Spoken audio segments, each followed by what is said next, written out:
नमस्कार, जय हिंद दोस्तों। आप देख रहे हैं मास्टर वीडियो ऑफिशियल। और कल जो टाइपिंग का एग्ज़ाम हुआ था तो उसके बाद से बहुत अधिक ये कमेंट आ रहा है कि टाइपिंग का एग्ज़ाम तो सबका ठीक ठाक ही गया, फिर जो कट ऑफ है उससे कितना ऊपर जाएगा, मतलब जो फाइनल आएगा वो कितना तक बढ़ सकता है।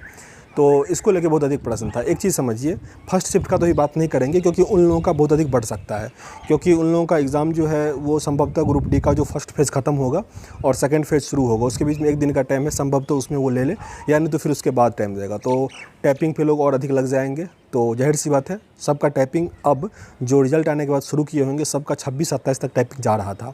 10 दिन उनको और अगर मिल जाएगा तो वो अच्छे से टाइपिंग कर लेंगे और वो 30 तक आसानी से ले जा सकते हैं। तो उन लोगों का कट ऑफ जो है अच्छा खासा बढ़ जाएगा, मतलब 5-6 नंबर तक बढ़ सकता है फाइनल डिवी में। जिन लोगों का एग्ज़ाम हो गया उनकी बात करते हैं।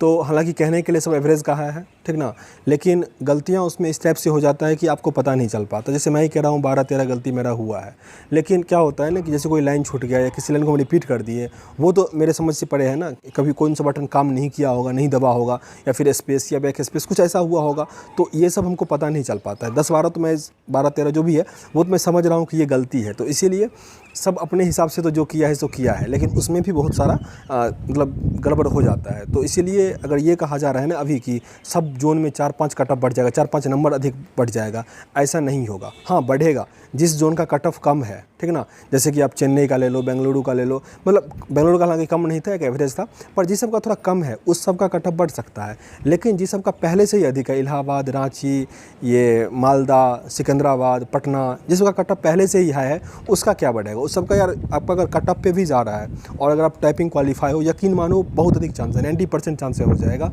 क्योंकि टाइपिंग में जिनका घर पे 40-45 से अधिक जा रहा था उनका वहाँ पे मतलब कम स्ट्रोक गया, 1800-1700 इतना स्ट्रोक पे गया हुआ है। और जो नए नए अभी सीखे हुए थे उन लोगों का हालत बहुत ख़राब है, बहुत लोगों का हाथ कांपने लगा था, बहुत ऐसा हुआ था। तो इसीलिए उसमें एक्यूरेसी बहुत घट जाता है, टाइपिंग स्पीड घट जाता है, तो बहुत अधिक इस सब टाइप का दिक्कत हुआ। फिर भी जो लोग कर पाए हैं, मतलब यकीन मानो जिन लोगों का जोन का कट ऑफ पहले से ही हाई है उसका अगर आपका इक्विवेलेंट भी है तब भी ठीक है, मतलब डरने वाली कोई बात नहीं है। और जिन लोगों का कट ऑफ मतलब कम गया था जोन का, उन लोगों का 3-4 नंबर बढ़ जाएगा, उससे अधिक नहीं बढ़ेगा, बिल्कुल भी नहीं बढ़ेगा। क्योंकि आप इससे पहले कोई भी टाइपिंग का एग्ज़ाम देख लो, जो फाइनल होता है उससे मुश्किल से पॉइंट में या कुछ ही बढ़ता है, अगर ठीक ठाक सीट है। अगर बहुत कम सीट है तब तो अलग बात हो जाता है, नहीं तो थोड़ा का ही फ़र्क पड़ता है। और इस बार तो वही बैक स्पेस नहीं था, हाईलाइट नहीं था, फ़ॉन्ट का थोड़ा चेंजेस कर दिया था, कुछ दिक्कत था, तो इसीलिए थोड़ा इसमें अलग केस बन जाता है। और कुछ अलग प्रेशर भी था। जैसे शिफ्ट 2 वाले का लेट से एग्ज़ाम शुरू हुआ, कुछ देर वो हल्ला उल्ला बाहर में देखें, तो कुछ एक मेंटली प्रेशर भी होता है, तो वो सब भी फ़र्क पड़ता है। फिर जो चौथा शिफ्ट था पूरा रात हो गया था, तो बहुत अधिक इसका भी फ़र्क पड़ा था। तो इसीलिए मेरे ख्याल से नहीं बढ़ना चाहिए और इसके बारे में अधिक नहीं सोचो। कभी भी जो चीज़ हो गया जिसके बारे में आप कुछ नहीं कर सकते उसके बारे में अधिक नहीं सोचिए। और एक चीज़ बहुत लोग ये भी कमेंट कर रहे थे कि मेरे सेंटर का एग्ज़ाम का जो कीबोर्ड था वो ख़राब चला गया था, मतलब हमको गार्ड जो था गलत तरीके से बताया, मतलब रीटाइप करने टाइम में, ये सब चीज़ क्या उसको एग्ज़ाम को कैंसिल किया जा सकता है, ये सब चीज़ पूछ रहे थे। देखिए, मैं अपने अनुभव के आधार पर अगर बताऊँ, आज तक आप किसी भी टाइपिंग का एग्ज़ाम देख लो कैंसिल नहीं हुआ, जबकि सभी टाइपिंग एग्ज़ाम में क्या होता है, कुछ ना कुछ दिक्कत होता ही है। किसी सेंटर के रिगार्डिंग अगर दिक्कत होता है तो आप उस पर केस कर सकते हो, एफआईआर कर सकते हो, यह ऑप्शन आपके पास होता है। वो लेट सेट हो सकता है, जो भी आपके हित में फैसला आए ना आए वो अलग चीज़ है, आप केस कर सकते हो। फर्स्ट शिफ्ट का अलग केस था कि वो सर्वर ही पूरा डाउन था, हर जगह ऐसा हो गया, इसीलिए वो कैंसिल हो गया। लेकिन अगर किसी पार्टिकुलर सेंटर पे ऐसा हुआ है, कोई आपको पार्टिकुलर गार्ड जो है ऐसा गलत तरीके से गाइड कर दिया, तो उसके लिए ऐसा नहीं हो जाएगा। और देखिए, ये तो टाइपिंग का एग्ज़ाम था, ज़िंदगी में यार कभी भी याद रखो ना, वहाँ पे गार्ड यार कौन थोड़ा पढ़ा लिखा होता है, आप उससे अधिक पढ़े लिखे थे, नोटिफिकेशन में लिखा हुआ था। मैं इंसिडेंट बताऊँ, मैं क्यों ऐसा कह रहा हूँ, मेरे बगल में एक लड़का बैठा हुआ था, हालांकि वो मुझे बहुत डिस्टर्ब किया, बहुत ज़ोर ज़ोर से की प्रेस कर रहा था, लेकिन जो भी था सबका अपना अपना आदत होता है। वो पैसेज टाइप कर लिया और फिर गार्ड से पूछ रहा है कि भाई इसके बाद हम कौन सा क्या टाइप करेंगे, जबकि नोटिफिकेशन में लिखा हुआ है आप शुरू से टाइप करोगे, रीस्टार्ट करोगे। लेकिन उसका गार्ड क्या बोल दिया कि आप बीच में कहीं से शुरू कर दो, काउंट हो जाएगा स्ट्रोक में। उसको खुद नहीं पता, इसीलिए वो ऐसा बोल दिया था।